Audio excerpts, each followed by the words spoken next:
यूं तो घाटपुर गांव में सूरजी अम्मा खां, जिनको लोग अम्मा भी बोला करते थे, कहते हैं पुराने जमाने से ही अम्मा खां का जो पुश्तैनी मकान था वो पक्का बना हुआ था। पर आज जब उस मकान को देखते हैं तो खंडर भी उसके आगे मकान लगता है। बात कुछ 20 साल पहले की है। अम्मा खां का विलायती बेटा आमिर उर्फ युगम हुसैन अपने नाम और काम के लिए बेहद जाने जाते थे, इसीलिए उनके जलने वाले और चाहने वाले भी बहुत हुआ करते थे। मगर उन सभी तमाम जलने वालों में एक जलने वाला ऐसा भी था जिसने युगम हुसैन के पूरे कुटुंब को दर दर की मौत भीख में दे दी। बात कुछ साल पहले की है, जब विलायत से आमिर खां अपने गांव सूरजी अम्मा के पास रहने आए थे। विलायत में उन्होंने काफी धन कमा लिया था। अब वो सुकून की जिंदगी जीने अपनी चहेती अम्मा सूरजी माँ के पास आए थे। कहते हैं सूरजी अम्मा जितनी सुलझी थी उतनी लोगों से उलझ भी पड़ती थी। युगम खां की नई नई शादी हुई थी, इसीलिए वो अपनी बेगम हुमा के साथ अपनी जिंदगी बसर करना चाहते थे। जब वक्त आया तो अल्लाह ताला ने उन्हें एक नन्ही सी खूबसूरत बेटी अता फरमाई। अपनी चहेती बेटी का नाम उन्होंने हुस्ना रखा। आमिर खां अपनी जान से ज्यादा अपनी बेटी से लगाव रखा करते थे। सूरजी अम्मा के 3 बेटे हुआ करते थे, जिनमें से 2 का निकाह हो चुका था और सूरजी अम्मा को मिलाकर घर में 7 लोग रहा करते थे। 3 नौजवान भाइयों में से सबसे ज्यादा धन दौलत आमिर खां के पास हुआ करती थी। चूंकि उन्हें दौलत की कोई कमी नहीं थी, इसलिए उन्होंने अपने हिस्से की बची जमीन मंझले भाई शोरू और सबसे छोटे भाई युवी को दे दी थी। मगर मुफ्त में जमीन अता करने के बाद भी प्यार बढ़ने के बजाय उन्हें केवल नफरत ही नसीब हुई। घर की छोटी बहू भीतर ही भीतर अपना मन पसीज कर उनसे बेइंतहा नफरत करने लगी थी। मगर आमिर खां ने कभी किसी से बैर नहीं रखा, भले ही उनके छोटे भाई की कोई संतान नहीं थी। मगर आमिर खां ने तो अपनी बेटी हुस्ना तक को उन्हें गोद देने को कहा था।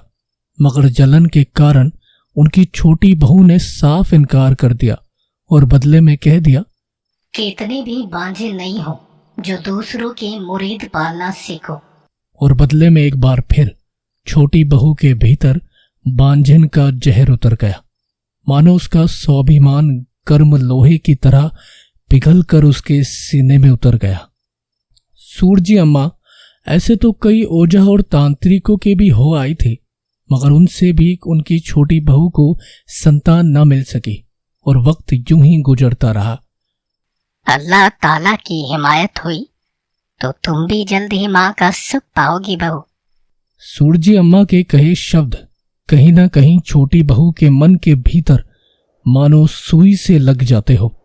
वक्त ना जाने कब आगोश की आंधियों सा बह चला और इसी बीच हुस्ना भी 19 साल की हो चली। कुछ ही समय बाद आमिर खां उसका निकाह भी करना चाहते थे, मगर इससे पहले हुस्ना की डोली और आमिर खां के परिवार की इबादत हो पाती, उनके ही गांव में एक अहम किरदार भी आ गया जिसे लोग खुरेशा कहा करते थे। ये एक ऐसी कयामत थी जिसके आगे अब अल्लाह भी सूरजी अम्मा के परिवार को राह नहीं दिखा सकते थे। खुरेशा के आने के ठीक एक रात बाद गांव में एक व्यक्ति की मौत हो चली। ना जाने एक कैसी अजीब कयामत थी जिसकी नजर अब गांव के हर एक व्यक्ति की ओर मुड़ती जा रही थी। कहते हैं कि खुरेशा काले जादू में बहुत ही माहिर थी। आने वाली हर काली रात उसकी दी गई यातनाओं की अंधेरी रात होने लगी थी। गांव में अब तक 6 मौतें हो चुकी थी। खुरेशा के आने के बाद हुई मौतों से गांव में एक अजीब सी मायूसी छा गई थी, मगर किसी को पक्का ना था कि आखिर ये काल किसका लाया हुआ है। जब सूरजी अम्मा की छोटी बहू की नजर खुरेशा पे पड़ी तो मानो उसे तो पहली ही नजर में एक रास्ता सा मिल गया था। मानो इतने सालों से उसने जो मन में नफरत का बीज बोया था, उसे बोने की राख उसे खुरेशा में दिख रही थी।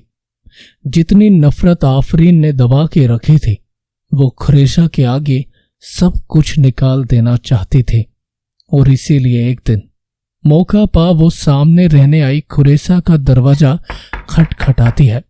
तकरीबन 3 बार दरवाजा खटखटाने के बाद भी जब कोई जवाब नहीं आता तो आफरीन वापस जाने को होती है।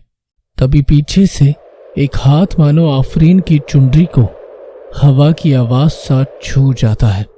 आफरीन पलट के पीछे देखती है, दरवाजा अभी भी बंद था।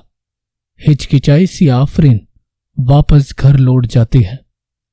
यूं ही 3 दिन बीत जाते हैं और आफरीन के मन की नफरत भीतर की भीतर रह जाती है।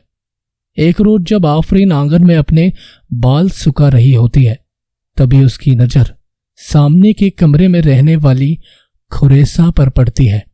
खुरेसा अपनी निगाहें आफरीन से मिलाती हुई गांव से बाहर बीहड़ी इलाकों में जाती हुई नजर आती है।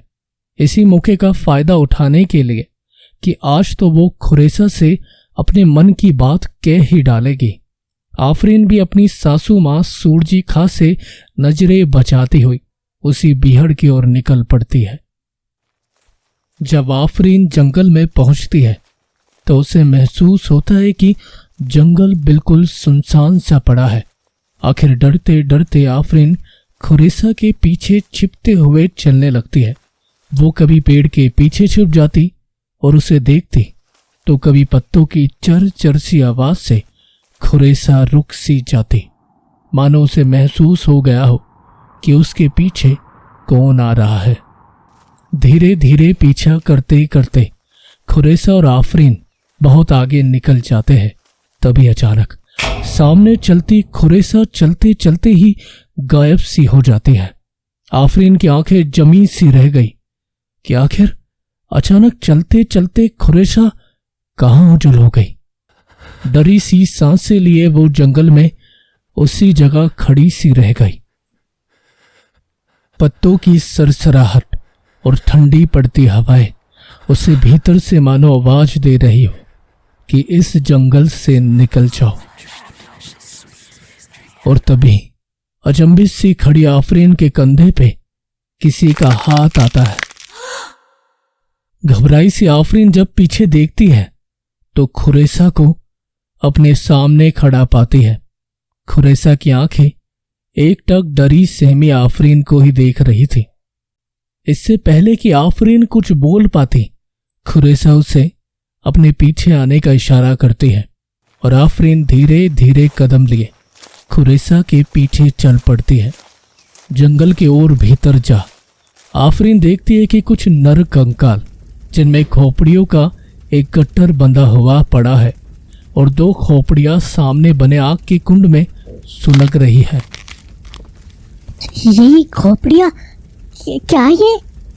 खुरेसा ने अपनी उंगली मुंह पे लगा आफरीन को चुप रहने का इशारा किया और अपने शब्द आफरीन के बाएं ओर देखकर बुदबुदाने सी लगी। दक्षिण दिशा से ना जाने खुरेसा किसे देखकर ये शब्द कहे जा रही थी, मानो किसी अदृश्य जीव को उसने ये बात कह दी हो। आफरीन डरी सहमी सी खड़ी कुरेशा के आगे बने आग के कुंड में जलती खोपड़ियां देख रही थी। मैं जानती हूँ तुझे क्या चाहिए। एकटक आफरीन को घूर रही खुरेसा ने कहा। आफरीन हिचकिचाई सी खुरेसा को देखती रह गई। अपने सूख चुके होठों के किनारे से आफरीन ने कहना शुरू किया, मगर इससे पहले ही खुरेशा ने एक और नर कंकाल जलते कुंड में डाल दिया और आग भभक चली। तू फिक्र मत कर, मैं जानती हूँ तुझे क्या चाहिए। तेरी लज्जत जो इतने सालों से बिना कोख के उतरी है, तेरी पीड़ा जो तेरे मन में फांस की तरह धसी है, तू बोले तो निकाल फेंकू आमिर खां को।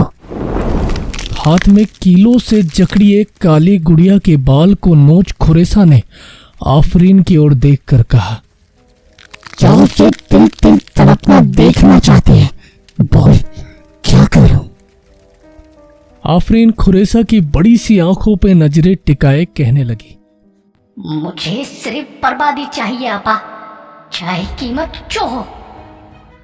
अगर मैंने तुझे बदला दिलवाया तो तू मुझे क्या देगी पता? खुरेसा की आंखें लाल सी हो चली थी। कांपते होठों से आफरीन ने कहा, भले बदले में मेरी जान ले लो। खुरेसा आफरीन के बदले से महजबीन वाकिफ थी। जान नहीं, जहान चाहिए मुझे। खुरेसा की बात सुन आफरीन के कंठों में आवाज हवा सी रह गई। एक डर का घूंट उसके सीने में उतर गया। जहान?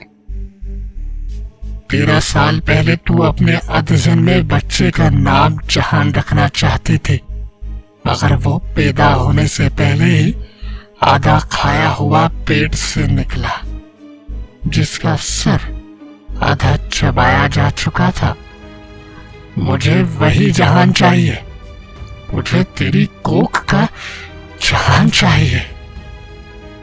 मगर मैं वो कैसे? आफरीन के लहजे में तड़प थी। तुझसे ही होगा।